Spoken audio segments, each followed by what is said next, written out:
Welcome to I Got Back Up, Getting Back Up With. I'm Talia Lazarus, your host, and in August 2021, my whole life changed. I was in a road accident, which led me to 10 weeks of no walking, knee surgery that September, and double knee surgery in February 2022.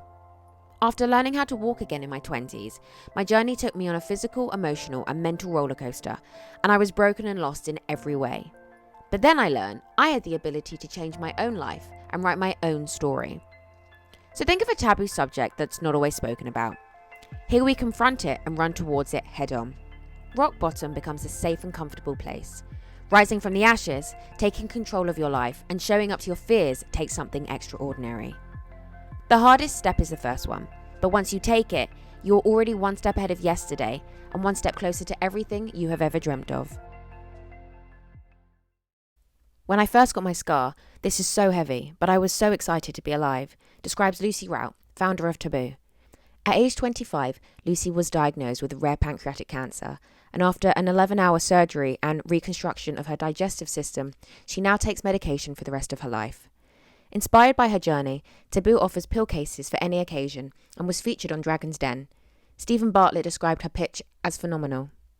Losing her father and grandfather and receiving her cancer diagnosis all around the same time, Lucy began to question, when is this going to stop? With creams that made her feel that her scar was a blemish, people staring when she wears a crop top or bikini, and in tears trying to find role models of women with scars on their bodies, Lucy chose to be the change that she wants to see in the world. Don't waste so much time waiting, scared of trying to achieve unbelievably cool things. Even if you try and you fail, keep going, because you'll be that 1% that tried. So, welcome to Lucy. How are you I'm very well. How are you? I'm very good, thank you. I'm very good. So, originally, or you are usually based in the United Kingdom, but where are you today? So I'm currently in Thailand on an island called Koh Tao. I'm normally based in London running my business, but I decided to get a 60-day digital nomads visa. So I'm in Thailand, sort of traveling around, getting some sunshine and doing some work out here, which has been really cool. Met lots of cool people. And yeah, I'm currently in a hostel in Thailand with some very glamorous views that you can see. So it's nice. And just quickly, actually, how is that then, being able to just kind of pack up your laptop and go there? I'd say it has pros and cons. I've spoken to a lot of people that are aspiring nomads. Pros are obviously you get to see the world and you get to travel, which is amazing. Cons are it's definitely lonely. Solo travel isn't, I think, for the faint-hearted. Also, I'm working UK hours a lot of the time because I do lots of media interviews and stuff. So I was on BBC, I can't even remember, something at 2:30 a.m. Thailand time a couple of days ago. So that there's lots of, I think there's pros and cons. It is amazing to get the opportunity, but there's definitely sides to it, I think, that have, ups and downs, really. No, absolutely. I kind of hear things like that quite a lot, so it's interesting to hear it from someone else as well. So obviously, we want to go all into your story, who you are, where you are now, and what led you to everything that you're doing today. But I want to go a little bit into the background first. And like I was saying, what has led you to who you are today? And, you can start from wherever you think is necessary in your story. Yeah, cool. So I think the biggest kind of life event and sort of that led to the business and kind of most of the big things really was age 25. I went to the doctor. I wasn't feeling quite right, and I was sort of putting off going to the doctor. You know how we always do, right? We're just like, oh, I don't need to go to the doctor, whatever. Eventually went to the doctor, and I had suspected appendicitis. So she was like, okay, you need to go for an abdominal scan quite quickly. And I was in a big corporate job where I thought I was very important, and I was climbing this big ladder, and everything's more important than health, right? When you're a corporate job, because you just believe whatever. So I was like, oh, whatever. So I ended up going for the scan. And they scanned my whole abdomen, and they unfortunately found quite a rare pancreatic cancer, which obviously wasn't the news anyone was expecting for appendicitis. So from there, I had obviously lots of different scans and lots of different things. And then eventually it was concluded I would need something called a Whipple procedure, which is basically a full reconstruction of your digestive system, an 11-hour surgery, obviously quite complex and intense, and then quite a long subsequent recovery from there. That was all age 25. And then from there, when I was recovering, I was told I'd need to take medication with food for the rest of my life, which was obviously, again, a bit of a surprise. I was learning to kind of drive my new disability, but also now coming to terms with the fact that, to be honest, a lot of my life was going to be defined by medication. That for a 25-year-old who was previously completely healthy and had never taken anything stronger than a paracetamol, was obviously quite a big thing to, I don't want to say quite a big pill to swallow, because that's a bit cringe, but you know what I mean? And so, yeah, I kind of got through all of that and was like, okay, I'm going to make lemonade out of this. I don't know what yet, but I'm going to do something positive with this. And I remember one of my favorite things telling people is I found an email I'd sent at 2 o'clock in the morning when I was in intensive care to the Great British World Book of Records. And I'd written to them saying that I wanted to be the fastest person in the world to run a marathon dressed as a pancreas. And I remember the nurses were like, what, you're intensive care, like, what are you doing? Like, go back, you need to be resting. And I was just like, no, because of the marathon. And then people would, like, I couldn't walk or anything at the time. So I always knew that I was going to try and do something positive. And then, yeah, I just learned about this medication, sort of spoke to different people in the community. And then the small business idea formed. And ever since, I guess we'll go on to it, but ever since I've just been trying to advocate and make lemonade is what I keep calling it. Try and do something positive, or make limoncello, depending on who I'm speaking to. But, that was kind of a time and moment for me in my life where I just decided that I was gonna. I think pancreatic cancer is a really difficult one, because 9 in 10 that have it don't get longer than 5 years. So it's a really tough thing to live with, knowing that statistic and being the 1 in 10 that is okay now, if that makes sense. I say okay, obviously when you live with the Whipple it's very different, but yeah, so for me that's a stat, and that's something that I've really struggled with, and really had to live with. And it's quite tricky to live with, basically, because you feel unbelievably privileged, but you also feel, I guess, a little bit guilty, and there's just a lot of weird emotion kind of that things going on there. So I've just been determined ever since to try and do something positive, and that's kind of where the journey has started.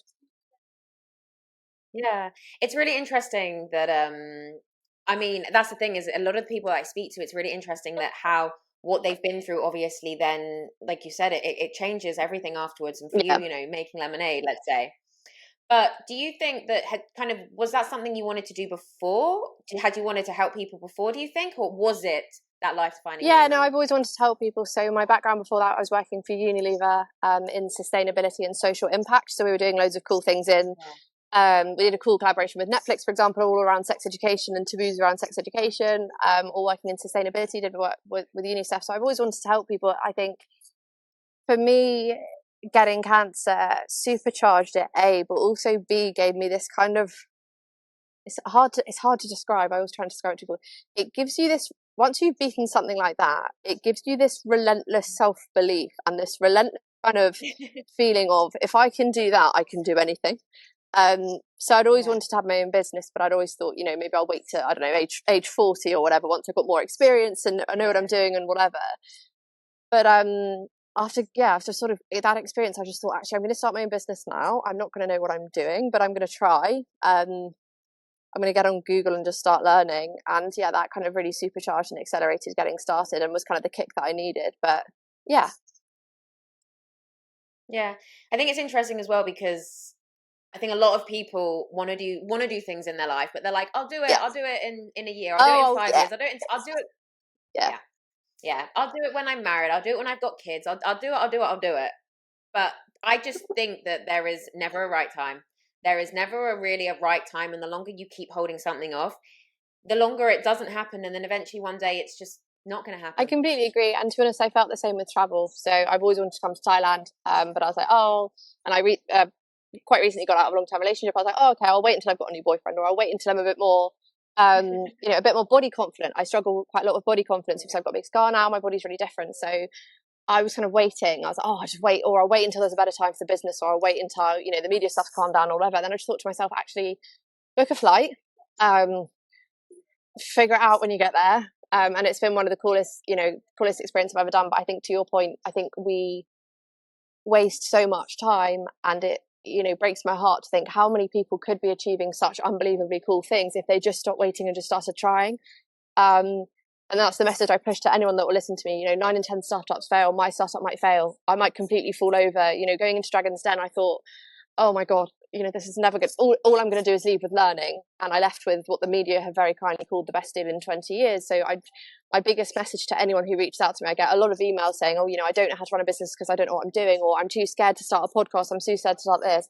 Yeah. My message to everyone is just try. Like, no one knows what they're doing. If you're starting a podcast, your first 200 podcasts will probably have one listener each, and it will probably be on.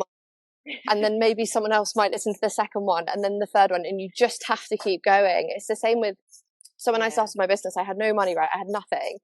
And I was like, right, okay, I don't have any money for advertising, whatever, but what I do have is social media, and what I do have is I can try and get some PR. So I wrote to like thousands of journalists, right? Everyone ignored me. And then eventually I sent an opinion piece to Forbes magazine, and they published it. And I was like, cool, okay, right. And then from there I sent the Forbes piece to Sky TV, and I was like, can I have a business segment? I thought they were going to say no. They said yes. And I was like, okay, great. Then I got scouted for Dragon's Den. So my biggest message to anyone is try, send 20,000 cold emails. If you get ignored 20,000 times, that's absolutely fine. Just keep trying. No one that you see in life that's been successful rolled out of bed and got that. There's been 50,000 cold emails behind someone landing a space in a big retailer, or there's been 20,000 failed audition tapes for every single successful artist that then has made it. Or, one of my best friends at the moment, she's called Victoria Jenkins. She's the founder of a company called Unhidden. You should get her on the podcast. She is the first fashion designer to have an adaptive runway show at London Fashion Week. So basically clothes for people with disability. It took her 8 years. She wrote to Vogue probably 50,000 times. She's been ignored. She's sent samples. She's gone. Fashion is such a difficult industry to get cut through. She's worked so hard. And last week she covered Vogue, and you just think, but again, she didn't roll out of bed to get that. That was 8 years of hard work. So I think, my biggest advice to anyone who asks me is just keep trying. The biggest limiting factor is your own self-belief and just not getting out of bed and trying. And once you start trying, amazing things can happen. But equally, there's normally 20,000 fails behind them. No, I couldn't agree with you anymore. I really couldn't. And it is just a case of never giving up. Just keep trying. And it's learning to be okay with failure, because a lot of people hate failure. And everyone reacts to it so differently, but you have to keep almost going through failures, and you have to keep going through the stumbling blocks, because I think A, they make you stronger, B, they make you more resilient, and C, the more failures you do get through, it's kind of like the closer to the dream you almost are. 100%. I pitched to a huge retailer the other day. I can't say who, and it's going to take a couple of I get them thingy, but and I spoke to another small business, and they're like, "Oh, you're so lucky to have got the pitch." And I literally just said to them, "I've probably sent 10,000 emails. I probably tried to contact so many people on LinkedIn." Like, I think the biggest barriers, to your point, are people being so scared of failing that they won't even try, but also so scared of what people are going to think, or what people are going to say, or so scared of the amount of people I've started, speaking to, that their dream is to become a content creator, but they'd never dare post anything online because a boy at school might laugh. And you just think, God's sake, if you spend your whole life, the same people that are rude to you when you're trying, or laughing at you when you're trying, are going to be the same people that once you've made it, that are going to come and ask you for advice. It's the same with trolls, right? After Dragon's Den, I got tens of thousands of very positive comments, but a few hundred really negative things, about my appearance, the way I speak, people assuming I was rich beforehand, all this just negative crap, sorry to swear on the podcast. But you just kind of think, the people that are horrible are going to be the same people that once you've made it are going to be knocking at your door and saying, hey, how did you get there? So you just, my biggest advice to everyone is never stop trying, never be scared of failing, but also, you've got to at some point stop worrying about what other people think, because no successful athlete or successful entrepreneur or successful podcaster, whatever, was perfect when they started. They probably failed 95,000 times and then eventually got to where they were. So if you're scared of even trying, you're never going to become the 1% that have made it. You're always just going to be in that corner of people that are not getting there. So it breaks my heart every time someone writes to me saying, oh, I've got a dream. My dream is to start a blog. And I just reply saying, stop. Or I get a load of young entrepreneurs saying, hey, I want to start a business, but no one's ever taught me how to do it. And I go back and I'm quite brutal sometimes, and I say, no one taught me. I got onto YouTube. When I decided I wanted to start a range of products, I googled product designer, found out they were about £20,000, realized I didn't have that much money, so I went on YouTube and learned how to design a CAD, a CAD for a product. And then it got to sample stage, so I wrote to probably 300 manufacturers, and everyone ignored me or asked for £10,000 for tooling or asked for all this stuff, and it was stuff I didn't have, so I kept writing.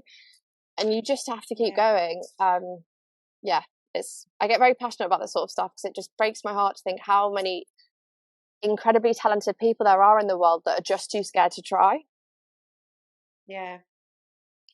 It's actually really interesting you said that, because it was only yesterday I had a conversation with somebody who said that they wanted to try something new. I think in their 30s, they wanted to try something new, but they didn't want to go back to the beginning again. And I just said, but But, I went back to the beginning 6 months ago.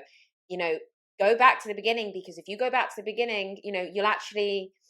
I remember just saying, just do it. Like, just do it. Just go back to the beginning and do it. And again, it's really interesting because I could hear the passion in your voice, because I feel the same. It's like, I will tell anyone to do it. Just try and just follow your dream. 100%. And also, I think as well, to your point on age, that thing about 30 stuck with me. I think there is such a, I'm not swearing on your podcast, but there is such a, what's the polite word for BS? There is such a silly around age, like, Forbes 30 under 30. Yeah. So, you scroll through TikTok, oh yeah, the 19-year-old that made 7 figures, whatever, sorry. Vera Wang did her first dress at 40. She's done all right. It's like people are we're all so obsessed with, we have to achieve things by a certain date. We have to be engaged by a certain date. As women, we have to be doing whatever. Like, it's such a load of rubbish. If you're 55 or 15 and you've got a dream, try. You will fail for the first 5 years, and it'll be frustrating, and a boy at school might laugh at you. I had, after Dragon's Den, I had a man make 2 5-minute hate videos about me.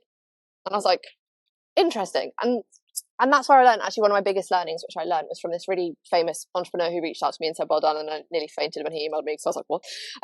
But he basically said to me, like, I sent him these videos and I said, hey mate, like, how would you deal with this? He's a super successful guy, right? But if you search him, I'm not going to name drop, but if you search him, he constantly gets hate videos of people just bashing his company about how on whatever it is, or just, rubbish, whatever. And I sent this to him and I said, mate, how am I supposed to deal with this? I've literally gotten to the stage where people are making and that stuff, I'm never going to sugarcoat it, and I never do on social media. Trolling hurts. Trolling really, really hurts. When you sit and read threads of yourself of a few hundred people saying that you are the ugliest person or the stupidest person, or imagine any insecurity you have being served to you on a plate by hundreds of random people. It's not nice. It really hurts. And I sent him these videos and I said to him, how much, I don't understand how I'm meant to deal with this. I'm tearing myself over this, whatever. And he said, in life, it's the best advice I've ever had. In life, you can choose to be a duck or you can choose to be a sponge. So a sponge will sit there and it will sponge in all of that feedback and take absolutely all of it on board about how ugly you are, how stupid you are, whatever, and all of these horrible negative comments from people who have literally just set out to be nasty to you. Or he said you can be a duck, and ducks obviously have the back, like I don't know how to podcast, but he said you can just be a duck and you can let those words roll off your back and you can just keep swimming forward, knowing that you're leaving all of that stuff behind. And it's going to sound silly, but it was the best advice I've ever been given, because I remember just thinking that, I'm just thinking, okay, right, I'm just going to stop. He was like, stop reading it. Stop. He said to me, they're over here, you're over here. Like, you're succeeding. These people, their purpose is, you're succeeding and you're trying. These people have a purpose of just trying to tear you down. Just let them do their thing. Be a duck, don't be a sponge, and just keep going. And it was the best advice I've ever received. And this guy has exited companies for God knows how much money. He's been so relentlessly successful and he's done so much good in the world. He's got his own foundation, whatever. But for me, that was one of the most powerful pieces of advice I've ever received. And now if I get negativity or trolling or hate or whatever, I just kind of let it wash off. And I just try not to take it in, because I think if you accept, Dragon's Den gets 7 million viewers, right, each episode. And if you're to take on the opinion and the weight of the entire world, in particular in social media, where it is often, unfortunately, such an angry place, it's such a place of hatred, of these negative accounts that just want to tear people down and they just purely exist to be unkind. You can choose to absorb all of that, and you can choose to pack up your business and close your social media accounts and let those people win, or you can choose to let it roll off you and just keep going. Obviously, if I get feedback that's constructive or helpful, then I always take it on board. Whenever I get a customer being like, hey, I'd love it if your pill cases did this, I always go back and say, thank you so much, that's really helpful feedback, product development, whatever, and keep going. But if it's literally just, an anonymous account saying that's the ugliest girl I've ever seen, you just kind of think, at first, honestly, I sat and I tore myself apart. I've always been very insecure about my appearance, my personality, the way I speak. As young women we are, right? We tear ourselves apart over everything. But having a few hundred people tell you that message again and again and again and again, honestly, it eats you. So yeah, duck or sponge is my advice to anyone that asks, when they say like, oh, I've had trolling, I've had hate. My auntie says my business is a stupid idea. My sister's dog doesn't like my business idea. I just say duck or sponge. And I think if you're getting consistent feedback from the people that you love and you care about your business, or really successful entrepreneurs about your business, maybe, think about it, pivot if you need to. But if it's a random hate account on TikTok, honestly, your love, and your energy is far too important and precious to care. Sorry. Yeah. Yeah. No, no, and I agree with you. I agree. And it's really interesting when you talk the physical side and the appearance, and especially body positivity, how people can say things, to people about what they look like, what they sound like, or just in general their body. Obviously, you have, a scar on your body, and people have scars all over their body in all different shapes, sizes, and places. So and you mentioned body positivity before as well. So how has that journey just in general been for you with learning with how to live, and with what's kind of the scar, and kind of what's happened Yeah, since? it's a really good question, actually, and I've never properly thought about it, so let me just No, I have.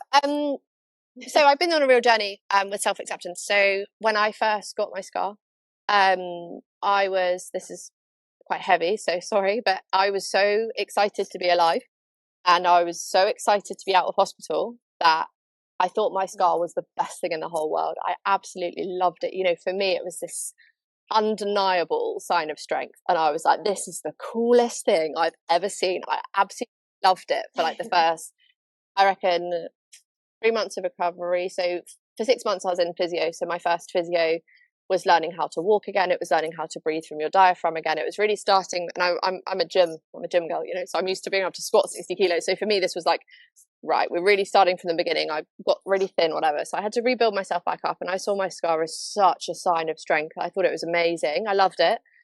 And then I started, two things happened. Number one was I would wear crop tops out in public. And that's when I soon came to realize that the staring started. So I can't go to a beach now or out in a crop top without people staring. It's just kind of how my life is now. And the comments started. So often, I think it's interesting with physical difference and disability, I talk about this quite a lot. Often people make comments that they think are really well-meaning, and they genuinely come from a really, really lovely place. But when you're on the receiving end of them, all they do in that moment is catapult you into someone that feels different. And sometimes in life, when you're in a big social setting, all you want to do is just blend in, right? You just want to kind of be in a group and be in a pub or whatever. So I had lots of comments from people that were really, really well-meaning. Things like, oh my God, I love how you're brave enough to get it out. And you kind of think, okay, it's just what my body looks like. I'm just on a beach in a bikini. It's not me being brave. It's not me making a political statement. It's just me being in a bikini. Or like, in the gym, I remember I was in a crop top and leggings, and someone was like, oh God, you're so bold. And I was just like, this isn't me making a statement.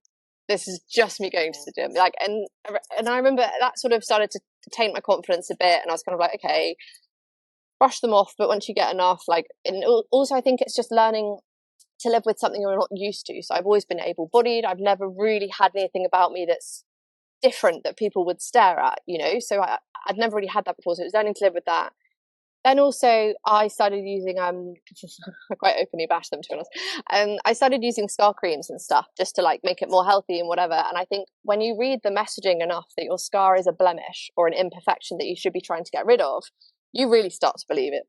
And it sinks in. I think as young women, right, we've been told in the media since we were 5 years old that if our bodies get bigger, it's a problem. If we're hairy, it's a problem. Our whole body is just a problem the whole time, according to mainstream advertising. But the scar cream adverts, the messaging is stuff like, remove your blemish, cover up your thing, clinically proven to dramatically reduce appearance. And you just think that stuff really sits with you and it really sticks.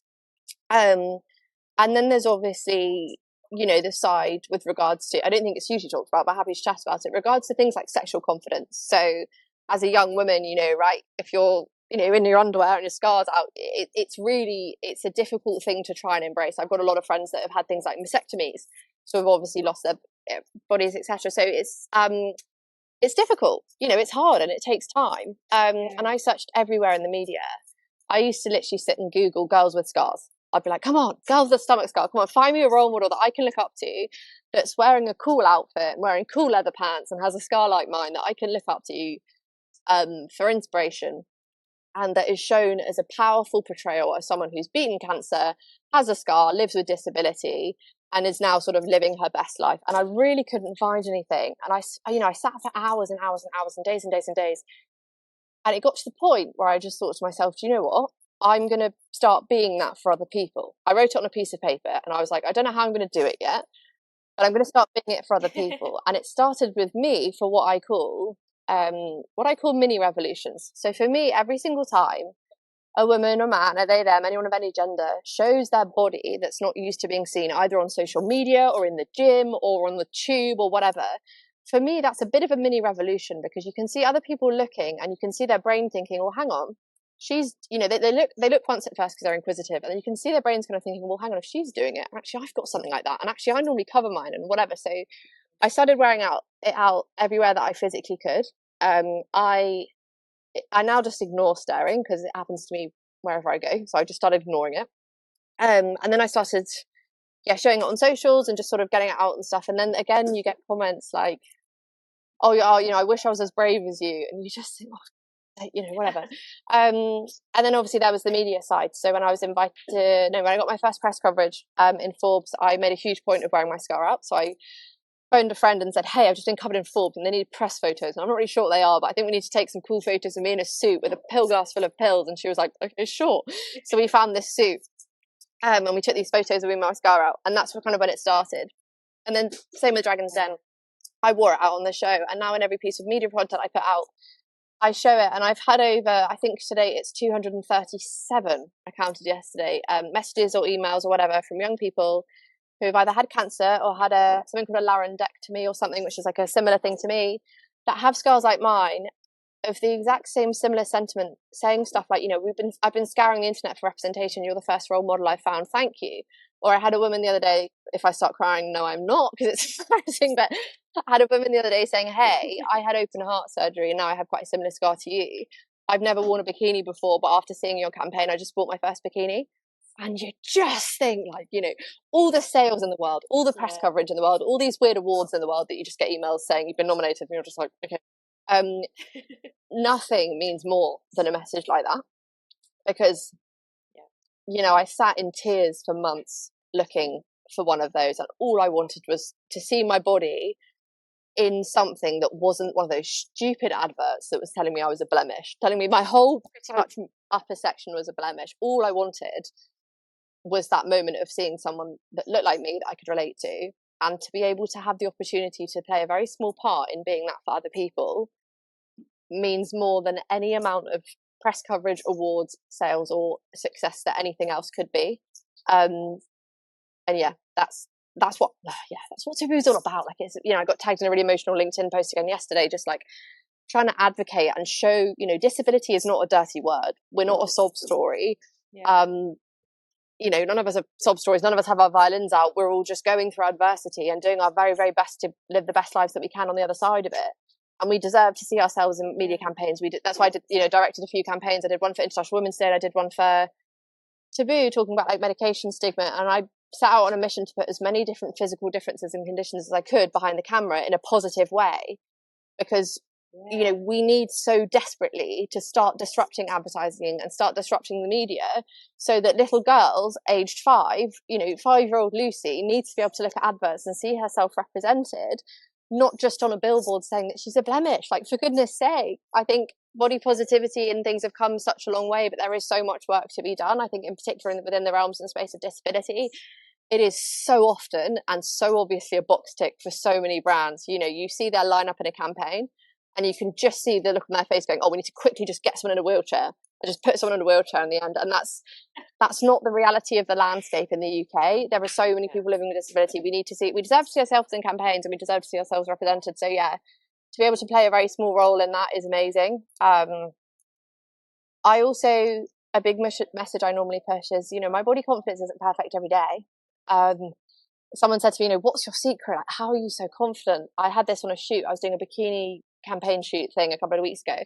Some girl came up to me. She's amazing. She said, you know, how are you so confident? Like, how are you just fine? How are you just trotting around in your bikini? And I said, do you know what? Before you all got here, I cried. And then I listened to All I Do Is Win by DJ Khaled for half an hour. Because, no one's sorry, in my opinion, I don't think I'm yet to meet someone that's confident every day and loves themselves every single day, right? It takes training, it takes looking in the mirror, it takes crying when you need to. Sometimes, it shouldn't do, but sometimes it takes external validation, right? I'm single now, but if a guy gives me a compliment on my body, it means a lot, because I'm like, cool, okay, yeah, great. Which is, sad, because it should come from you, but yeah, I get a lot of people saying, how have you managed to get there? What's your secret? There is no secret. It takes training, and it takes hard work, and it takes finding role models, and then just putting yourself out there. And I still get a moment, every time I go to a beach, I still get a bit nervous, because I know what's coming. I know there's questions coming. I know there's stares coming. I know there's some sort of backhanded compliment coming where people genuinely mean their best. But yeah, I still get nervous when people see my body. I think that's quite normal. But I've come a long way. It's a journey. It's a journey of acceptance for everyone. I think whether you have a scar or not, I think everyone has to go through their own journey of acceptance. And even if I think finding self-love is hard, but if you can find a place where you're at peace with your body and you stop letting it hold you back from doing things, I think that's where the magic happens. How many people, haven't been to a beach because they're worried about something as stupid as cellulite? For God's sake, guys, take it from me, when you're 25 and you're being handed a cancer diagnosis, you are not thinking about your cellulite. You are not thinking about the circumference of your left thigh that you've hated since you were 8 years old. You're thinking about your family and your friends and your memories and the future that you hope you're going to have, but you're not bloody sure, to be honest, when you're in a PET scan. So yeah, my biggest message to anyone that will listen to me is, even if you can't find self-love, because I think 10% of us can, it's so hard to get there, just accept yourself and just be kind to yourself and show your body the respect and kindness that you would show other people, and speak to yourself with the same respect that you would to your friend. If your friend came up to you and said, I think I'm the fattest, ugliest person in the whole world, you'd give them the biggest pep talk in the whole world, and you tell them not to be ridiculous. So I just always try and say to people, please, please, please, always speak to your own body in the same way you'd speak to your best friends. Yeah. But it's hard. Life is short. For God's sake, we all just need to stop caring, is basically my headline. Life goes very quickly, as what I've noticed. Life goes so quickly, and what was interesting, and when you said the whole thing about, but you're not going to wake up every day and be 100% confident or 100% happy every day. And I think people don't realize, they think the journey of self-acceptance and self-love means that they'll get to a finish line where every single day they get to wake up in a certain way, and those days they don't, I know people, they panic, they shut down, it's destroying, because they think, wait, no, I was happy yesterday, why am I not happy today? Why am I insecure today? And you hit the nail on the head. It is a journey, and even when you do get to, please God, a happier, a healthier, anyone in general, I mean, a happier, healthier, more positive place in your life, I think it's still important to understand that, that doesn't mean that a random Tuesday you're going to wake up and feel $100 that day, £100, whatever. You have to kind of wake up and know that if you haven't woken up in that way, it's okay. It's really, I completely agree with you, and I think as well, in those moments it's so important to find who your allies are, right? And also be an ally to other people. So I've got loads of friends that are normally super confident, but you can see a day, you can see a day, what a bag, a t-shirt, whatever. And I think in the grand scheme of life, physical appearance is just the least important thing in the whole world. Literally no one cares. I'm not friends with my friends because of the way they look. I'm friends with them because of the kindness in their heart and their care and their compassion and how much they make me laugh and whatever. But, if you can be an ally, I always say this to people, if you see someone that looks beautiful, or you love their outfit, or they've got, they think they've got beautiful eyes or great hair or whatever, just go and tell them. I think the more we can bring each other up, and the more we can bring the world up, but equally in tandem disrupt advertising as much as we can to show these positive portrayals and representations of people of all different shapes, sizes, genders and backgrounds, I think then you create the perfect storm. I think there's two things. There's mini revolutions. There's us all being allies and helping each other, but then there's also disrupting the mass media at scale, which God knows we've got a lot of work to do, but we're all out there trying. So Yeah, no, I agree. And also then I obviously wanted to speak about Tabuu, because now you've mentioned it a few times, and for anybody that doesn't know about it, kind of what is it, and why did you get to create it and build it from where you were today? So I take medication with food. I will do for the rest of my life. It's something called prion. It's a pancreatic enzyme. And I used to feel really awkward administering my tablets in public. I used to just find it a bit awkward getting them out, at dinner table or whatever. And I got some quite awkward comments for doing so. And I searched the market for a pill case, just a stylish pill case that at the very least would look a bit nice that I could keep them in. And I was really surprised to find next to nothing. So I found lots of those plastic, dosette boxes, Monday to Sunday. Obviously super functional, great for those with lower dexterity, have a wonderful purpose.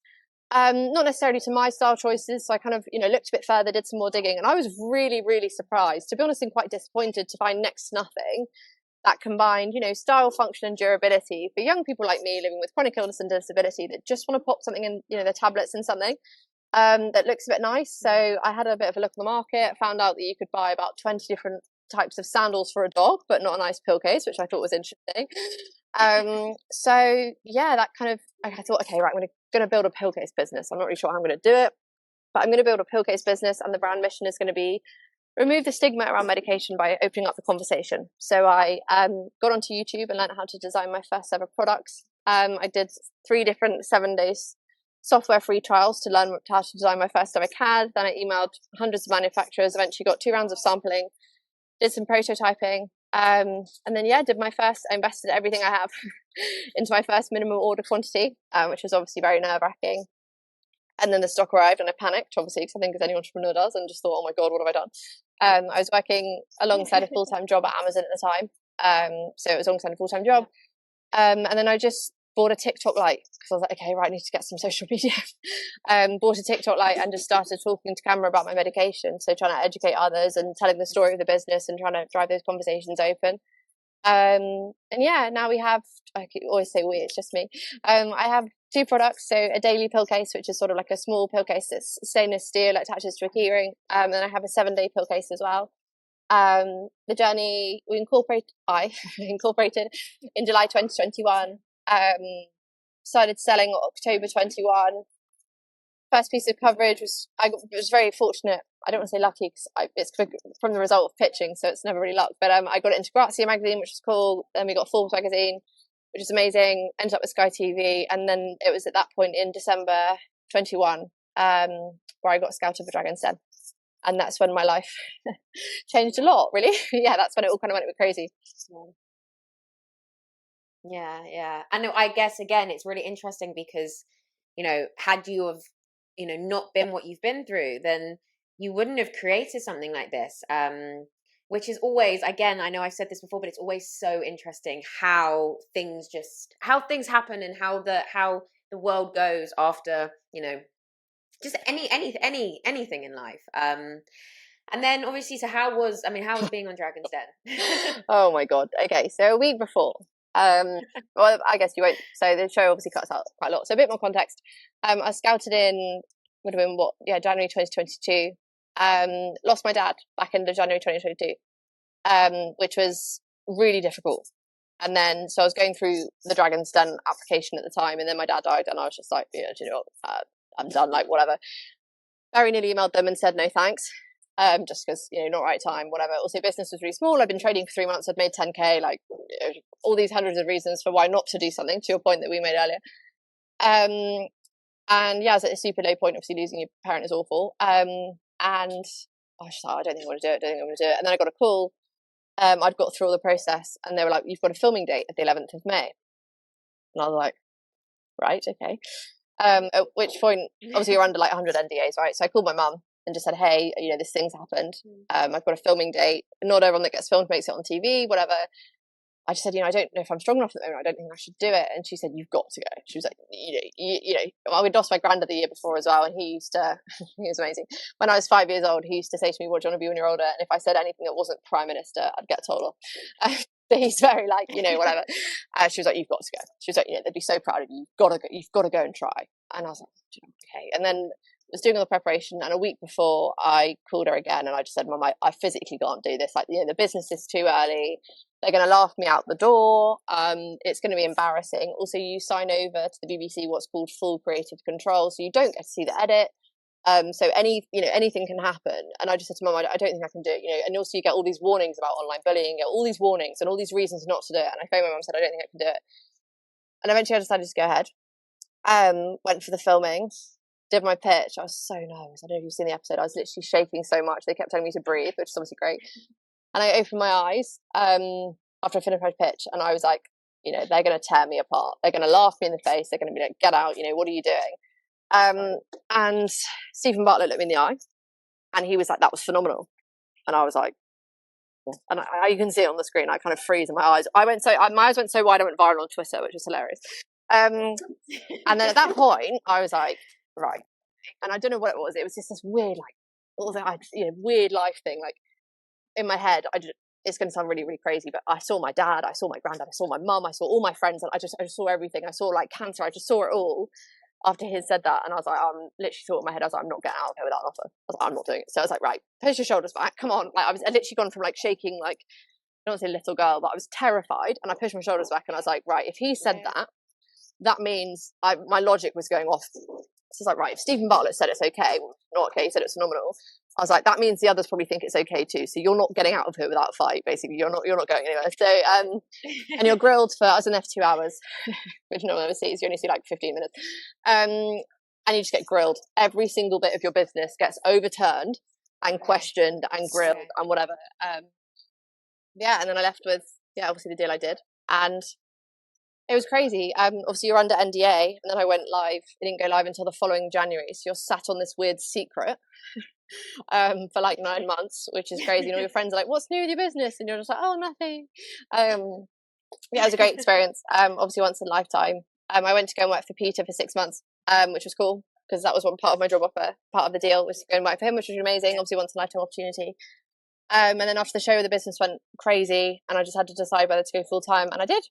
Which has been, one point you've made has really stuck with me. The point around like, had the cancer not have happened, the business would have never happened, and then and it's just interesting I never really thought about it like that. It's just interesting because I think I always would have gone into entrepreneurship, but it never would have been something that would have had that powerful or personal of a reason. It would have probably just been, I don't know, a hair care product or something, or a product. I think what a lot of people resonate with, and a lot of entrepreneurs resonate with my thing is it's come from such a personal problem, and that's why I care so much. Dragon's Den was a once in a lifetime experience. I'd recommend it to any entrepreneur that wants to go for it. But it is obviously crazy, and there's a lot of the month afterwards, your life is just very blurry, shall we say. Obviously the media went mental. I was in like most newspapers, I was on TV interviews and stuff, and there's a lot of really positive sides to it, but there's obviously the trolling sides and the constant media sides and stuff are obviously quite hard as well. And obviously my story was one of cancer. A lot of people came forward and shared their own experiences, which is really amazing to have those conversations. I think I got a few thousand emails, but it's obviously I'm a very emotive person, and I feel a lot for other people. So to have a few thousand messages of people, consoling, or I had lots of people emailing from hospital saying, "Hey, I've got cancer, and you're giving me hope," and that's really hard. That's tough. That's really tough because it's like you just reply being like, "You got this," but like obviously you just never know, do you? So like it's hard. It was amazing experience, absolute roller coaster. I'm sure any entrepreneur will attest to that, but really glad I did it, and now really excited and blessed to have the opportunity to kind of try and help more people and spread the word of the business and all the campaigns and stuff. I think you've probably seen them on Instagram, but like just do more work like that and get more cool messages from cool people. So it's great. I think what I love about what you said as well is leading up to something like that, you just kept saying no, and there were so many reasons why you weren't going to, and you didn't want to. And I think you said earlier, the only person that gets in the way of us is ourselves. And all these different reasons to say no. Even the week before, you were saying no, I'm not going to do it, and you took the plunge. You stepped out of the comfort zone and you faced your fears. And I think that's what it really is, isn't it? It's really just, it's walking into your fear. It's walking straight into the fear. And like you said, you even went with the ideology that they were gonna, Oh yeah, they were gonna slaughter you. And people have watched it enough times to know that they do sometimes. But I think what's interesting is that you even went in with that idea as well, and it's quite nice to see and to hear that when you then heard someone like Stephen Bartlett say, it was phenomenal, just the surprise that you personally had, I think just shows that, just really kind of where you were going with this and what you were really doing. And that really, if you do walk towards your fear, just how amazing some of the things after yeah, I really completely are. agree. And I think also for me, it was a good learning. And so I'm a big confident. I spoke to, I think it was BBC Women's Hour about this. I'm a huge believer that confidence needs to come from within, right? But I think in that moment of complete and utter fear paralysis, whether you're pitching to a huge retailer or you're on Dragon's Den or whatever, in that moment where you are so unsure of yourself, and no amount of confidence coaching, whatever, is going to get you through it. That's what I always say to people: get confidence from literally wherever you can. So if you're searching in here, if you're searching in your heart and you can't find it, and it means a whatever multi-million-pound mogul says something, and you're able to latch onto that and run with it, run. And then it happened, he said that, and then Peter Jones said something else about, like, I don't know, whatever. He said something really complimentary, and I was like, right. And I took them, and in that moment, I think it was it's fight or flight, right? I could have just took it and been like, okay, cool, and then fallen back into, but I'm still useless and they're still going to hate me and da da da da. Which honestly, had they have done that, I would have never got an offer, because the next 2 hours, little did I know, it is literally a grilling. They go into every aspect of your business. You have to know your maths within 2 seconds. You have to know da da da da da da.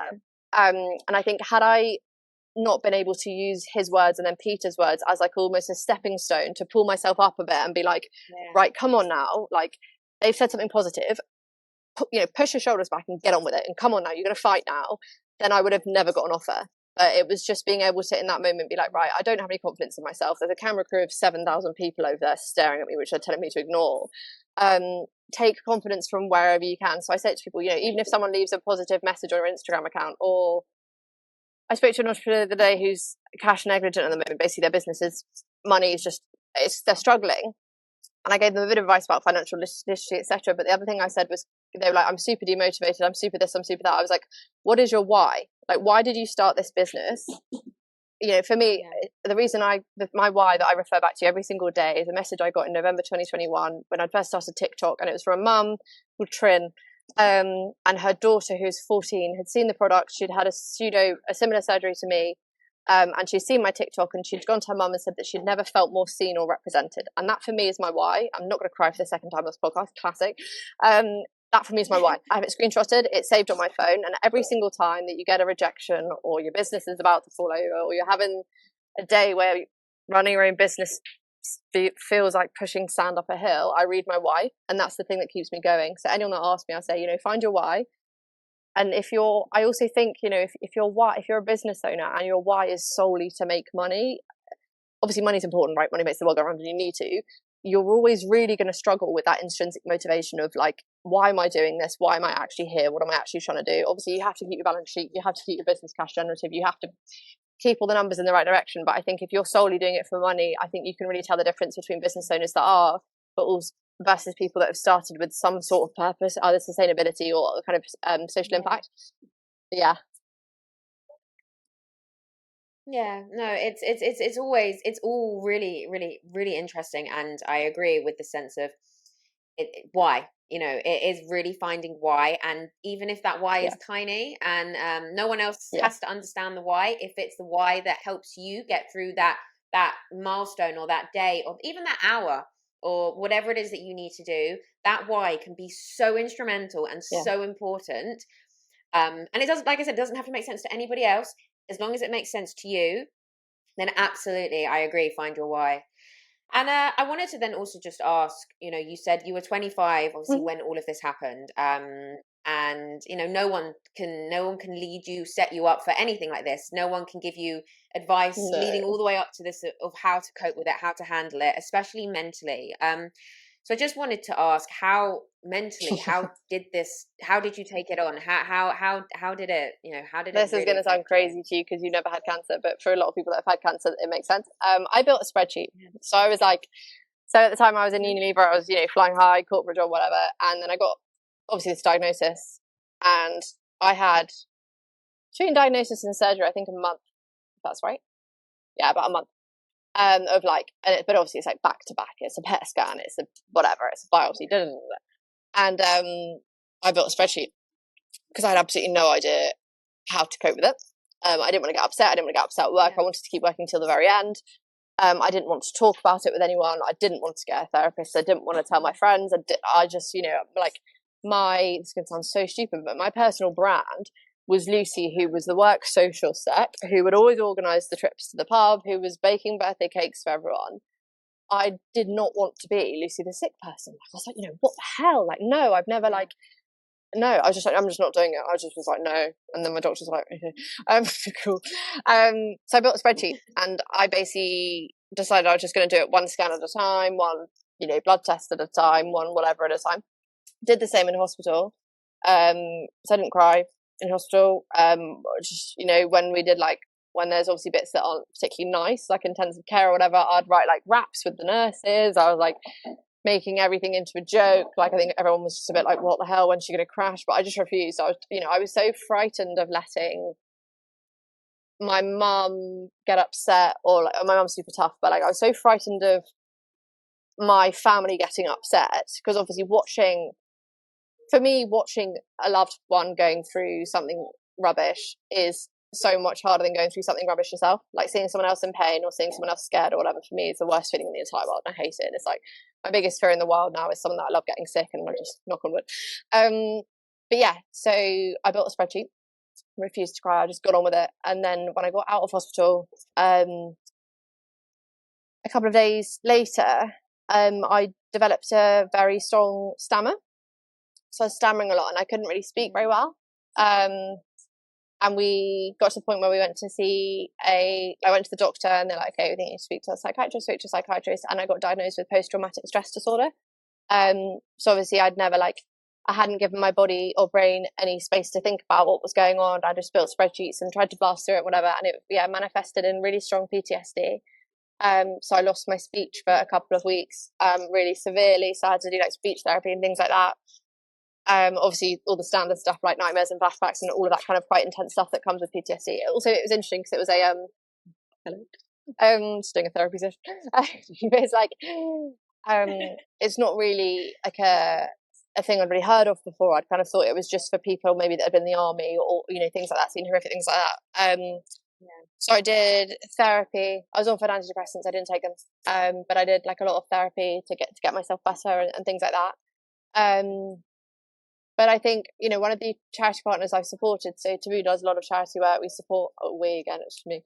We donate a lot to charity. That's a big part of what I do. And one of the partners I have supported in 2022 was a charity called Life After Cancer. And they did a study and they found that 9 in 10 of the people that go to their support groups find life after cancer harder than cancer itself.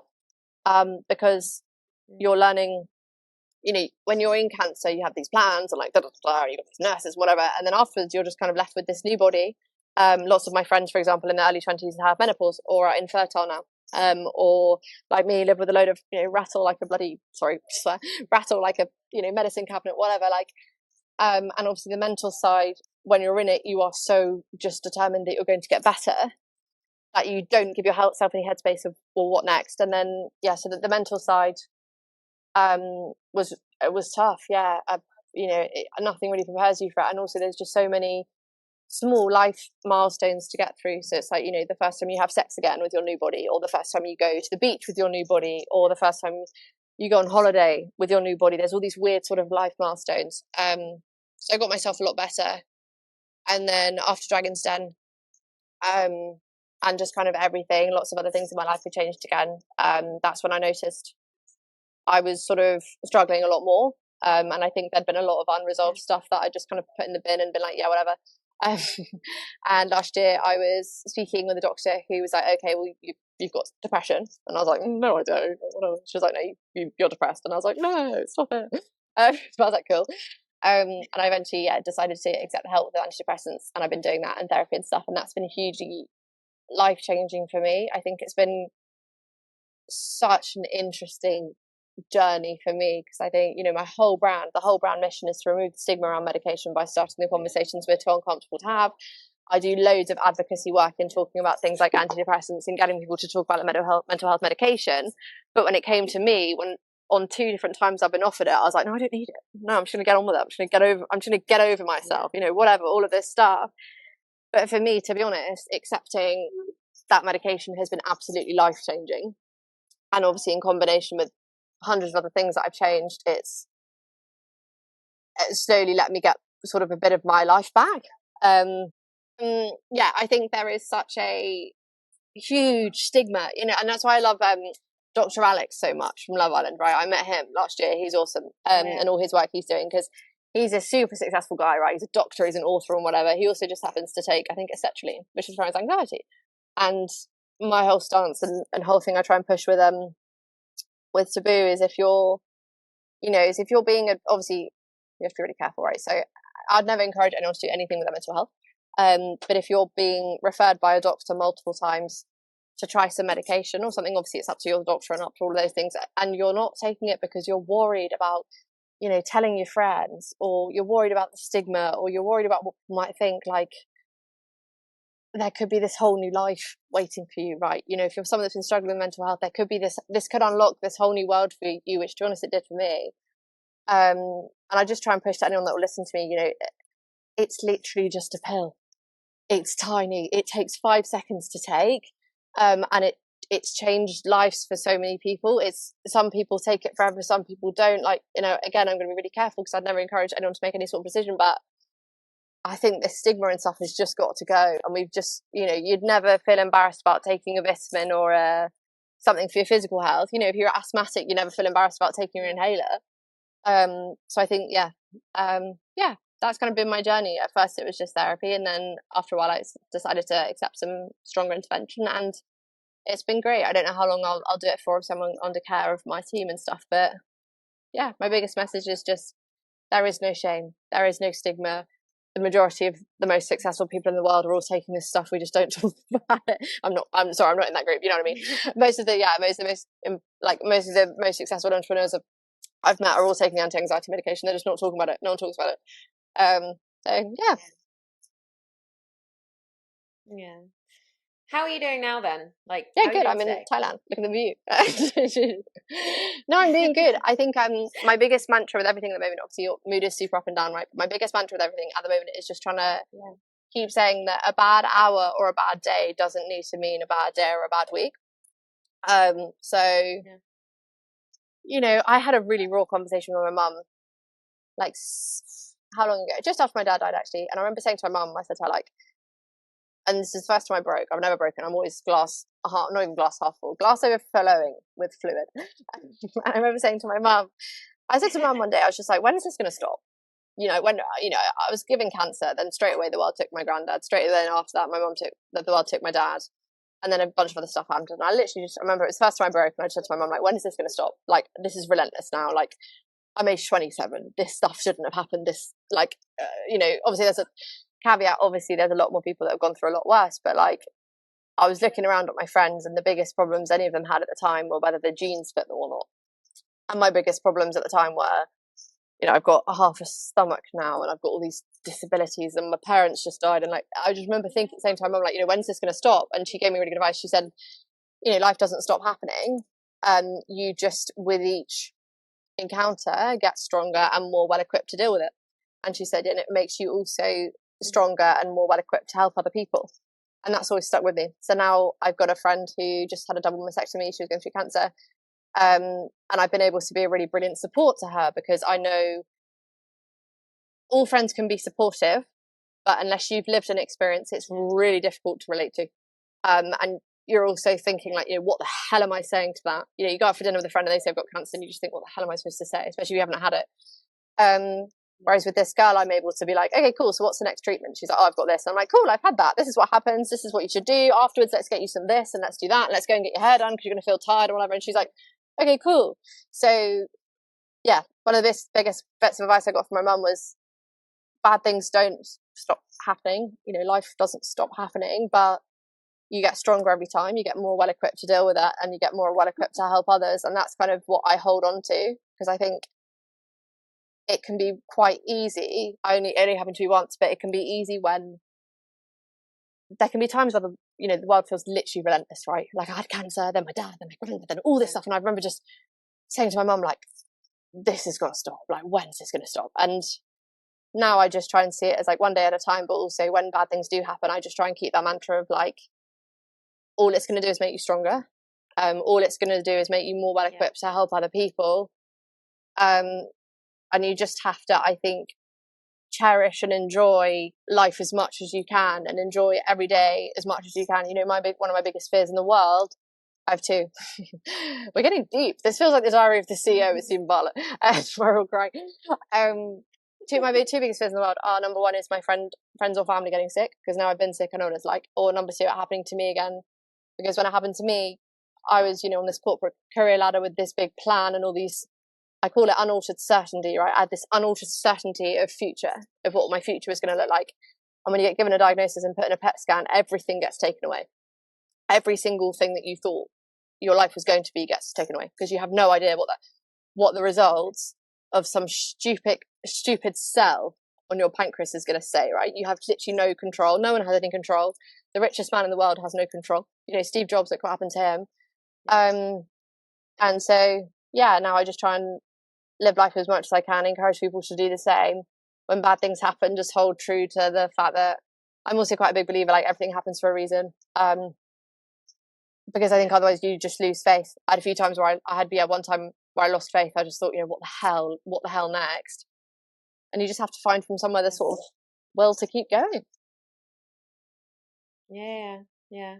And you know what, that's really great advice, because my last question to kind of finalize was, what advice do you have? And I think it's really interesting, because that in itself is really great advice. But I also then just want to ask, then, if there is somebody at the beginning, they have just had a diagnosis of cancer, and they are at the beginning, and I'm sure everyone takes it very differently, but they're about to embark on this journey, and maybe they are terrified, and they, maybe the beginnings of the emotions that you have at the beginning are starting to arise.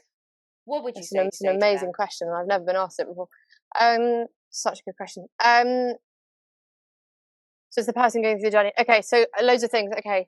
Number one is your friends and your family and stuff are going to offer you loads of help, and you're probably going to say no. Don't do that. Say yes. Number two is don't race back to work. Sorry.